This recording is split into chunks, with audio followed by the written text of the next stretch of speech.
এখন ভিসাটা পেয়ে কেমন লাগছে? আলহামদুলিল্লাহ ফ্যান্টাস্টিক। ফ্যান্টাস্টিক। আসসালামু আলাইকুম। আমাদের সাইম হাসান ভাইয়ের ভিসা হয়েছে। ভাই এসেছে সদূর ঠাকুরগাঁ থেকে। জি। অনেক দূর থেকে আসছেন। কেমন আছেন আপনি? আলহামদুলিল্লাহ। আমাদেরকে কিভাবে পেলেন? আমি আপনাকে পাইছিলাম ইউটিউবে। ইউটিউবে পাইছেন? আপনি আপনাদের কেউ কি আমাদের অফিসে থাকে? না অনলাইনে দেখে চলে আসছেন? আমি অনলাইনে পাইছি আপনাকে। তো ঠাকুরগাঁ থেকে এখানে আসলেন, ভয় লাগেনি? না একটুকু ভয় লাগেনি। আপনার কথার উপরে মানে বিশ্বাস করে আসছে আরকি। আপনাকে অনেক ভালো লাগছিল কথা আচ্ছা। শুনে। কখনো যাওয়ার ইচ্ছা ছিল না আমার। হ্যাঁ, হ্যাঁ। বাট আপনার কথা শুনে এত ভালো লাগছে, পরে কাউকে বিশ্বাস করতাম না। নতুন একদম আমার পাসপোর্ট ছিল। পরে ভাবলাম আপনি এখানে আসি একটু যোগাযোগ করি। প্রথম আসছিলাম যখন তখন কয়দিন মিস্টেক খুঁজে পাইনি ব্রাঞ্চটা।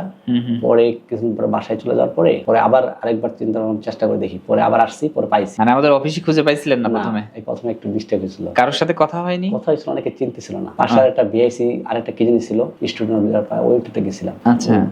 পরে ওখান থেকে কেউ বলতে পারতেছে না। আচ্ছা, আমাদের নামে তো আর কেউ নাই, হয়তো অনেক প্রতারক চক্র থাকতে পারে। ভিআইসি না ওটা কি জিনিস ছিল এটা।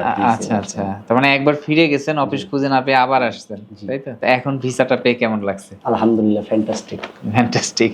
আপনার পরিবারের কেউ কি রাজি ছিল তখন? পরিবারের প্রথম রাজি ছিল, পরে একটু দেরি হচ্ছিল মোটামুটি। তখন কোনো আবার মনে হচ্ছিল যে একটু মানে বলতেছিল। তারপরে আল্লাহ বলছে না সমস্যা নেই, আল্লাহর রহমতে পেয়ে যাবো। আমার ভরসা ছিল, আপনার তো ভরসা ছিল, আপনার কথা শুনে অনেক ভালো লাগছিল যে না আর যাই হোক স্যার অনেক ভালো মানুষ, কখনো মিস্টেক করতে পারে না। ঠিক আছে, আমি তো আর মানে এত বুঝে দেইনি। আমি অনেক দিনের চেষ্টা করতাম কাকে দেবো। পরে দেখলাম যে না স্যারের কথা শুনে এবং খুব বিশ্বাস করছি। স্যার আপনার কথা শুনে খুব ভালো লাগছে। মানে ভিডিওটা এতগুলো ভালো লাগছে কথা শুনে, যেভাবে বিশ্বাস করার কথা সেভাবে অনেক ভালো লাগছে। যার কারণে আমি আপনার কাছে ফাইলটা। আচ্ছা আচ্ছা, আলহামদুলিল্লাহ। আপনার জন্য দোয়া শুভকামনা রইল, আপনার প্রবাস জীবনে সফল হন।